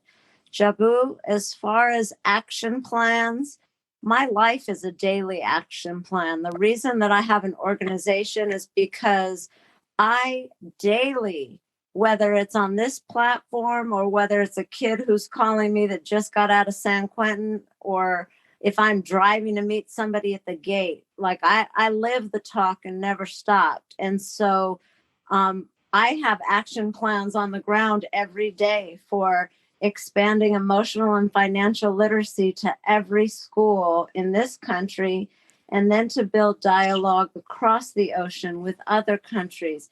So us specifically, you're doing incredible stuff. And South Africa is an important teacher in my life and relationship. And I'm sure in other lives, I must have spent time in South Africa because I have such a deep connection to the people and the musicians. And I manage an artist whose family has tremendous history and legacy in South Africa. So I think that the way that action plans happen is that people find points of unity, they form teams around plans, and they build. So I'm personally committed to doing something with you. And we'll talk more, but I'm also saying we have an organization 32 years deep that's on the ground every day, that through all of this COVID, Lewis and many of the people in our organization did programs on Zoom for kids from the Bahamas to Inglewood. And these schools don't even have budgets right now. Teachers are starving. So all the young artists I work with showed up and didn't even charge. And normally artists should get paid. But all of us have been volunteering time right now for young people and juvenile halls. So I don't really respond a lot to the energy of we got to make things that aren't happening. We don't need to repeat and reinvent things. There are already things on the ground happening. And each of us has an obligation to figure out where we serve and how we can be aligned with one another. And there's at least 5 people on the page right now that are actively part of arts organizations, mobilizing. So that's the other blessing of this space, is that we share with one another what we're doing and working on. And then we figure out points of unity and specifics. Now, as far as the podcasts cost money. They don't make money. This journey with Asher has been a labor of love that all it's done is cost. Asher's come out of his pocket. I've come out of mine. When I did the Tupac poetry book, they didn't think it would sell. I bought the copies myself. I bought 2,000 copies, even though I get money from the book. I wanted it all to go in the juvenile hall programs. So what I did was bought 2,000 books and seeded them in language arts programs all across the country. I sent the book to teachers, to schools, to libraries, to principals, because I knew, even though they told me it wouldn't sell, that it would be one of the biggest selling poetry books in history, and that it would change our ideas around language and arts and the role Pac played in the literary world. So what happened was it started to sprout, and then all the schools began to want it. And, all these years later, it really did that. So I've been organizing for years. I'm committed to the movement, and everybody was down to bring their voice to the table. This is yours. It's not Asher's, and it's not mine. The truth requires all of us coming to the table, examining this young man's beauty, his relevance, his gift, his contribution, and then continuing, and each of us making a commitment to some area that he stood for, whether it was changing and reshaping education, supporting women, people of color, Black people primarily, equity. I could tell you 7 things right now that he wanted to bring attention to. And each one of us has an area that we're part of. So I know that was a long ramble. I probably won't talk anymore tonight, but I just appreciate you so much. Thank you. So, what I would like to see, since I'm already on here, instead of asking questions, what I would love to see and what would like to ask of the group is perhaps to actually have a real call to action. Maybe a list, just like you have this document that we just signed. You could have a list for people to sign on things that are in fact taking place, so that we're not just talking, but we are actually taking action as a collective. Yes, as an individual, I'm already and I have always participated in giving my own efforts to help make the world a better place. As we speak, I am raising money for the United Nations for world peace. My work is in an auction in the UK for that. Here in the US, I have my work on auction to help children buy musical instruments. As we all know, right now it's a difficult time for kids. They can't go to school, so they need places where they can go and play musical instruments. So these are the things that I'm committed to, that I'm doing. But I think as a collective, if we have some kind of a list, that we're not just talking about these different topics for Pac, but we're actually collectively doing something that helps us as a group, and we can have something to show that, okay, we've been meeting on this platform, and we've been having all these different conversations, what has this led to, or what is this going to lead to? A real call to action for me will be important. I love that. And we can build up and launch on his birthday. I think that's what Asher wanted to do. So I think your idea of this list would be great. And I love some of the things you're doing, and maybe that could be part of the collaboration. For sure. Thank you, Jabu, for that. Thank you, Tracy. Thank you, Leila. What we're going to do real quick is let Ashley be the last speaker. And then if we have any final recaps, we can. I just wanted to say something real quick. If you were to read my thesis, is why I sought out Leila and I sent it to her. I'd read a intro from my thesis, and I just want to kind of go out with that and share that because of how it relates to what Tracy said and also to what Barritz was suggesting as Pac being a vehicle for unification. I read a Tupac interview from the 94 Vibe where Pac had said, and I quote, "Ever since he was a kid, he had been dreaming about dying, saving somebody. Said that he felt he'd probably die saving a white kid." The interviewer laughed. Pac yelled that he was serious, his long arm slicing the air to underline his point. "I see me dying, getting shot up for a white kid. In my death, people will understand what I was talking about." And it didn't only throw cognitive dissonance towards me, but many people wrote the letter to the editor when that interview came out back in 94 and was like, "Dude, what are you talking about? Our brothers are getting shot down in the streets, all of the plight of people of color and struggle throughout the world. Why would Pac say something like that?" And I really like what Hashim had pointed out earlier about revolutionary suicide, because Revolutionary Suicide and Huey P. Newton, that book changed my life. And one of the things that I remember in there, and I'll just read a quick excerpt because of how relevant it is, I think, to the topic. But Huey P. Newton had said that, he was named after Huey Long. And he said that my parents named me after Huey Pierce Long, the former governor of Louisiana, assassinated 7 years before he came along. Even though he could not vote, my father had a keen interest in politics and followed the campaigns carefully. Governor Long had impressed him by his ability to talk one philosophy while carrying out programs that moved Louisiana in exactly the opposite direction. My father says he was up front looking right in his mouth when Huey P. Long made a speech about how black men in the hospitals, out of their minds and half naked, had to be cared for by white nurses. This was, of course, unacceptable to Southern whites, and therefore a number of black nurses were recruited to work for Louisiana hospitals.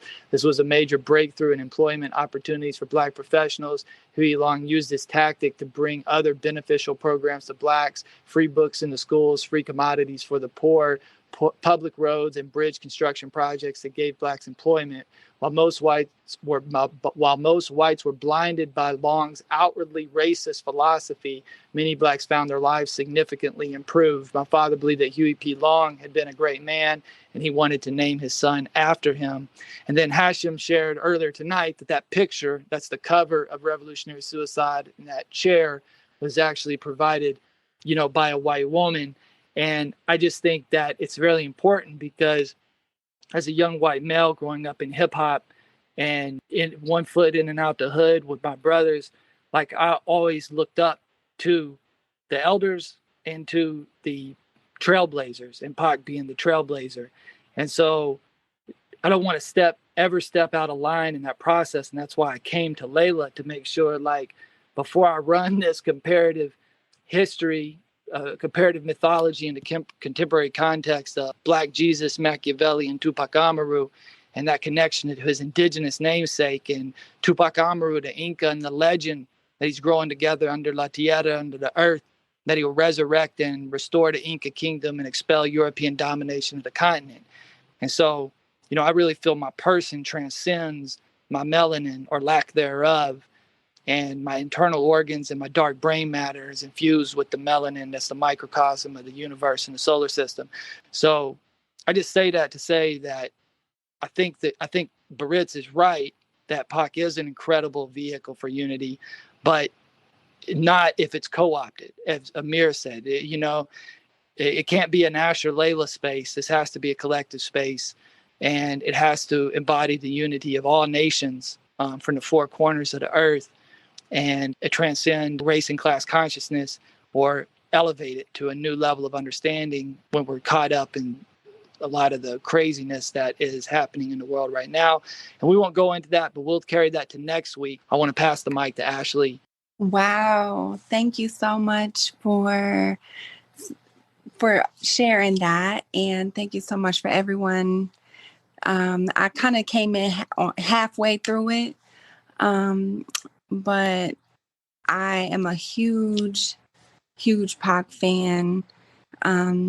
And I feel like the word fan doesn't even do it any justice, because I guess I'll just share a little bit about myself.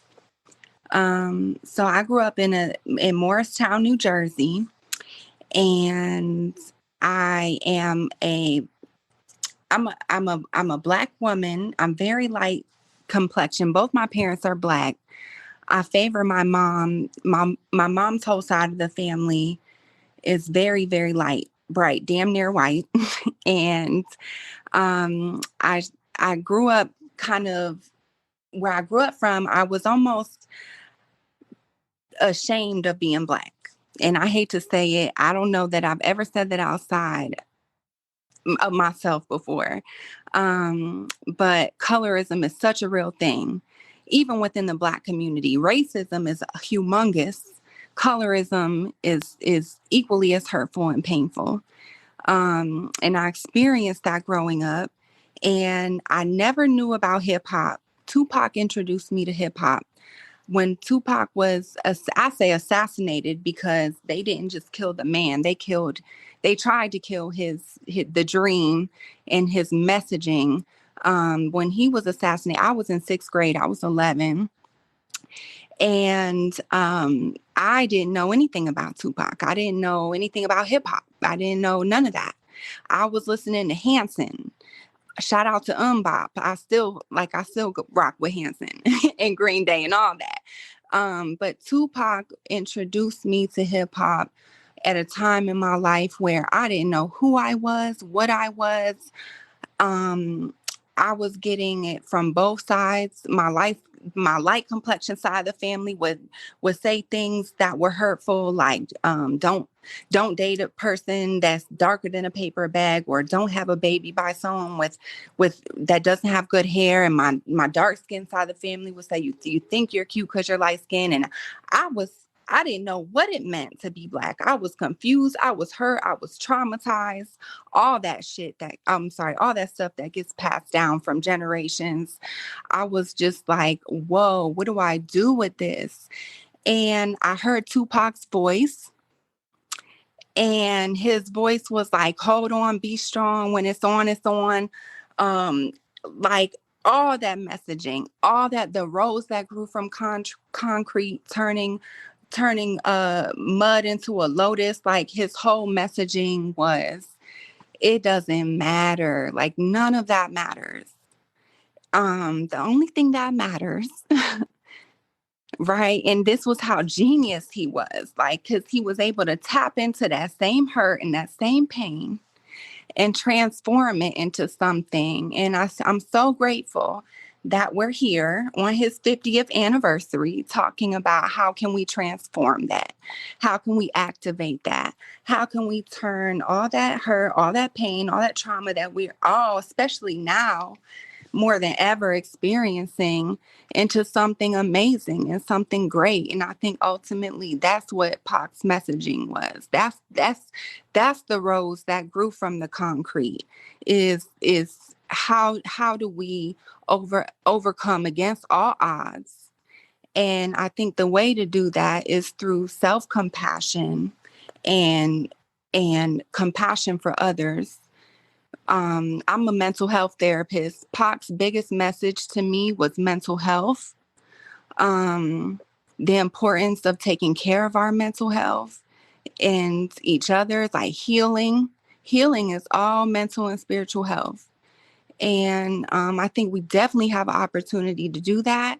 And I want to offer my services and my knowledge and because I definitely had to learn to be the rose that grew from concrete. And I feel like we all have. And that's what brings us here in this moment, in this space. And I'm so thankful for that. But yeah, I definitely want to offer we all have strengths. We all have, we're all roses, growing from whatever.